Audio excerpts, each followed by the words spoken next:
Varicose veins కి సరైన చికిత్స కోసం సంప్రదించండి ఎవిస్ హాస్పిటల్.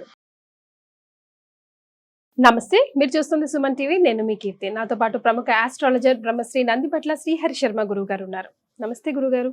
వాగర్థావివ సంపృక్తౌ వాగర్థ ప్రతిపత్తయే జగతః పితరౌ వందే పార్వతీ పరమేశ్వరౌ.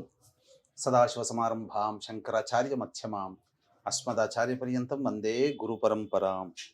ఆదిత్యాయ చ సోమాయ మంగళాయ బుధాయ చ గురు శుక్ర శనిభ్యశ్చ రాహవే కేతవే నమః. శృంగేరి జగద్గురు పీఠాధిపతులకి, కంచి పీఠాధిపతులకి నమస్కారములు తెలియజేసుకుంటూ కార్యక్రమాన్ని ప్రారంభిద్దాం.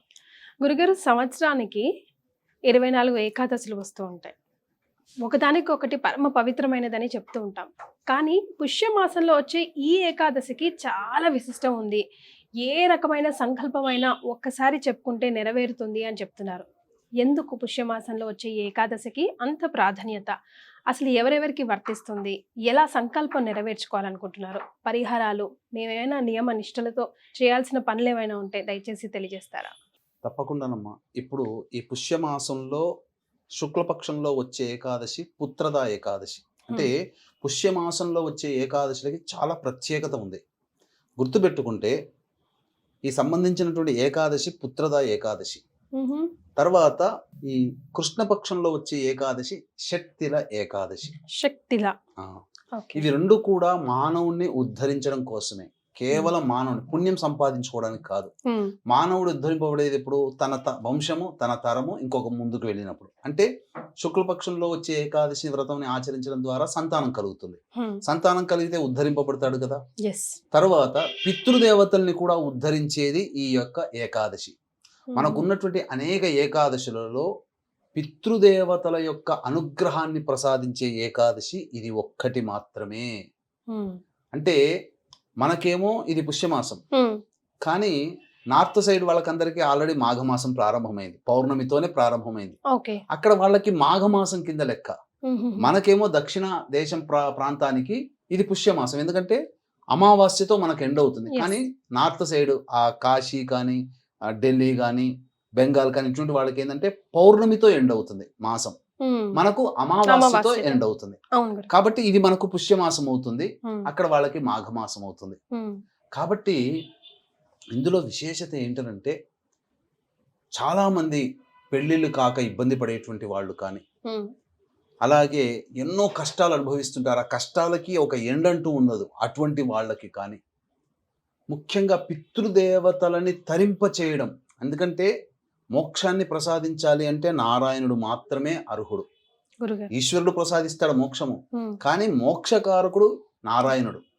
కాబట్టి ఈ రోజున పితృదేవతల యొక్క అనుగ్రహం కోసం, పితృదేవతలకి స్వర్గాధిపత్యం రావడం కోసం ఇక్కడ ఉన్నటువంటి ఆ సంతానము కొన్ని నియమాలని పాటించాలి.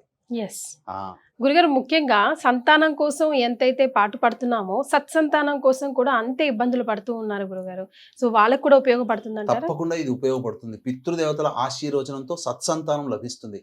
అంటే షట్తిల ఏకాదశి అంటే ఆ నువ్వులని 6 రకాలుగా ఈ రోజున ఉపయోగించుకోవాలి.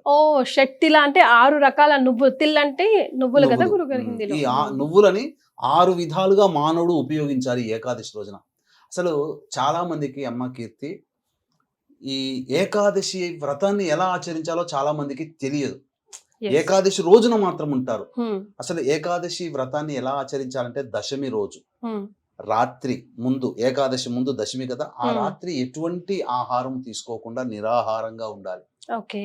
పాలు, పండ్లు, ఇతర పదార్థాలు తీసుకోవచ్చు, కానీ వండిన భోజనము పనికిరాదు, దాంపత్యము పనికిరాదు. దశమి రోజు రాత్రి. తర్వాత తెల్లవారు ఎలాగో ఏకాదశి వస్తుంది కదా, ఆ ఏకాదశి రోజున ఉదయాన్నే లేచి 6 రకాలైనటువంటి నువ్వులని 6 రకాలుగా వినియోగించుకోవాలి. ఏకాదశి రోజున చాలా మందికి తెలిసిందే ఎటువంటి భోజనము ఆచరించరు. కానీ ఈ రోజున నీటిలో నువ్వులు నానబెట్టి ఉన్నటువంటి నీటిని తాగాలి. మొట్టమొదలుగానే స్నానం చేసే విధానం ఎలా ఉంటుందంటేనమ్మా, తిలల్ని బకెట్లో నీళ్లు పోసుకుంటారు కదా, ఆ నీళ్లలో నల్ల నువ్వులు వేసి ఆ నీళ్లతో స్నానం, అంటే శరీరం నుంచి ఆ నల్ల నువ్వులు జారువాడాలి. లేదు అందరూ షవర్లో పెట్టుకుంటారు. కొన్ని నీళ్ళలు తల మీద వేసుకొని షవర్ మీద స్నానం చేసిన ఆ యొక్క శరీరం నిండా తిలలు ఇలా ఉండాలి. చిల్లలు అంటే నువ్వులు. ఎస్. తర్వాత స్నానం చేసిన తర్వాత శుచి అయిన తర్వాత నువ్వులు పిండిని ఒంటికి రాసుకోవాలి ఆ రోజు. స్నానం చేసిన తర్వాత ఇది రెండవది. ఆ విధంగా ఉండాలి. ఇక మూడవది, స్నానం చేయగానే ఆ నల్ల నువ్వులను అలా ఒంటికి రాసుకుంటారు కదా, పిండి ముద్దను రాసుకున్న తర్వాత తులసి చెట్టు దగ్గర విష్ణు ప్రతిమ కానీ చిత్రపటం కానీ లేదా తులసి చెట్టు దగ్గర అష్టదళ పద్మం వేయాలి. వేసిన తర్వాత అక్కడ అందులో ఆవు నేతితో దీపారాధన చేసి విష్ణు ప్రతిమ గనుక ఉంటే విష్ణు సహస్రనామ పారాయణం చేసి విష్ణు అష్టోత్తరముతో తిలలతో స్వామివారి పాదాల దగ్గర వేయాలి. అర్చనలాగా చేయాలి, తిలలతో అర్చన చేయాలి. ఇది మూడవ రక విధానం. తర్వాత మనకు ఆ రోజున మంచినీరు తీసుకోవచ్చు, తప్పులేదు. ఏకాదశి రోజున మంచినీళ్ళు తీసుకోవచ్చు. ఆ మంచినీళ్ళలో నువ్వులు నానబెట్టినటువంటి నీటిని ఆ నువ్వులతో సహా మనం తీసుకోవాలి ఎప్పుడు తాగినా. ఇది 4వ విధానం. ఇక 5, 6 విధానాలు మాత్రం చాలా అద్భుతమైనటువంటివి. ఇది చేతనైన కొలది, శక్తి కొలది వాళ్ళు చేయాలి. వీక్షించేటువంటి ప్రేక్షకులకి గమనిక, ఈ నెల 29వ తారీఖు రోజున మౌని అమావాస్య లేదా చొల్లంగి అమావాస్య అని అంటారు. ఇది చాలా ప్రభావవంతమైంది ఈ సంవత్సరం. ఎందుకంటే అమావాస్య రవి మాత్రమే ఉంటాడు, కానీ చంద్రుడిలో చక్కటి నక్షత్రం శ్రవణ నక్షత్రం ఆ రోజున ఉంది. కాబట్టి రవి చంద్రుల సమాగమం ఈ అమావాస్య అత్యంత ప్రభావవంతమైనది.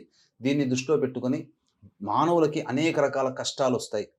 కోర్టు సమస్యలు, శత్రు సమస్యలు, ప్రయోగ బాధలు, అలాగే ఈ సంబంధించినటువంటి వివాహ సమస్యలు మరియు ఉద్యోగపరమైనటువంటి సమస్యలు, ఆర్థికపరమైన సమస్యల నివారణకి దశమహావిద్యలలో భాగంగా ప్రత్యంగిరా హోమం, బగళాముఖి హోమం, ధూమవతి హోమం, వారాహి హోమం, రాజశ్యామల హోమాలు పర్ హెడ్ 2100కి చేయించడం జరుగుతుంది. అవకాశం ఉన్న వాళ్ళు కార్యక్రమ తదనంతరం కాంటాక్ట్ చేసి మీ గోత్రనామాలు నమోదు చేసుకోవచ్చు. ఇక 4 విధాలుగా నువ్వులను ఎలా వాడాలో ఈ ఏకాదశి రోజున చెప్పాను కదా. 5వది, నువ్వులని బ్రాహ్మణుడికి దానం చేయాలి. ఏమైనా ఉందా గురుగారు? కేజీలు, అర కేజీ, ఎంతైనా చేయొచ్చు. శక్తి కొలది. ఓన్లీ నువ్వులు మాత్రమే దానం చేయాలి. లేదు, దానం ఎవరు తీసుకోలేకపోతే హోమం చేసుకోవాలి ఏకాదశి రోజున. ఏకాదశి రోజున చాలా ప్రధానమైనటువంటిది ఏంటంటే హోమం చేయాలి. హోమం చేసినప్పుడు దానము చేయవచ్చు, హోమం కూడా చేయవచ్చు. ఆ హోమంలో ఆ రోజున సకల పాప క్షయార్థము ఈ సంబంధించినటువంటి నువ్వులతో, నల్ల నువ్వులతో విష్ణుమూర్తికి సంబంధించినటువంటి నారాయణ హోమం, తెల్ల నువ్వులతో ఈశ్వర హోమం, రుద్ర హోమం జరిపించుకోవాలి. మానవుడికి సకల పాపాలు, గత జన్మ కర్మదోషాలన్నీ తొలగిపోతాయి. ఇక మధ్యాహ్నం రోజున ఆ తర్పణాలు, నల్ల నువ్వులతో తర్పణాలు వదలాలి పితృదేవతలకి. ఆ రోజున ఏకాదశి రోజున వదలాలి. ఇక తర్వాత ఆ రోజంతా ఉపవాసం ఉంటారు కదా, నీళ్ళు ఎప్పుడు తాగినా నువ్వులు కలిపిన నీళ్ళని తాగాలి. తర్వాత ఆ యొక్క విష్ణు భగవాన్ని ఆరాధన చేస్తారు కదా, ఆయనకి నైవేద్యం పెట్టే సందర్భంలో అన్నము, కొన్ని నల్ల నువ్వులు కలిపి పెట్టినటువంటి పదార్థాన్ని నైవేద్యంగా పెట్టవచ్చు. తర్వాత ఆ రోజంతా ఉండి ద్వాదశి తిథి రోజున, ఆదివారం అయింది, ఆ రోజున మూలా నక్షత్రం ఉంది, ద్వాదశి తిథి ఉంది, రాత్రి వరకు ఉంది. కాబట్టి ద్వాదశి తిథి రోజున పొద్దునే లేచి కాలకృత్యాదులు తీర్చుకొని మళ్ళీ తులసి చెట్టు దగ్గర ఆవునేతితో దీపారాధన చేసి విష్ణు సహస్రనామ పారాయణం చేసి తదనంతరం చక్కగా ఆ యొక్క అన్నము, నువ్వులు కలిపినటువంటి తెల్ల నువ్వులైనా నల్ల నువ్వులైన పదార్థంని నైవేద్యంగా పెట్టి ఎవరికైనా ఒక వ్యక్తికి అన్నము సంతర్పణ, అన్నదాన సంతర్పణ ఆ విధంగా చేసి తర్వాత కుటుంబ సభ్యులు అందరూ కలిసి ఈ యొక్క తిలలతో కూడుకున్నటువంటి పదార్థాన్ని భోజనంగా స్వీకరించాలి. కొన్ని గ్రంథాల ప్రకారం ఏంటంటే ఏకాదశి రోజున అన్నము భుజించకూడదు అని అన్నారు కదా, కానీ కొన్ని గ్రంథాల ప్రకారము ఆ ఏకాదశి రోజున నైవేద్యం పెట్టినటువంటి తిలలతో కలిపినటువంటి అన్నాన్ని భుజించవచ్చు ప్రసాదంగా అని చెప్పి శాస్త్రంలో ఉంది. ఆ విధంగానైనా చేయవచ్చు. లేదు ఆ రోజు ఏమీ కఠినంగా ఉపవాసం ఉంటామండి అన్నవాళ్ళు ద్వాదశి రోజున ఈ యొక్క వ్రత ఉద్యాపన చేసి అప్పుడు ఆ విధంగా గనక మానవుడు ఉన్నట్లయితే అద్భుతమైనటువంటి శక్తిల ఏకాదశి. ప్రపంచంలో అందరూ కూడా అన్ని కష్టాలు తొలగిపోయే ఏకాదశి ఇది ఒక్కటేనమ్మా.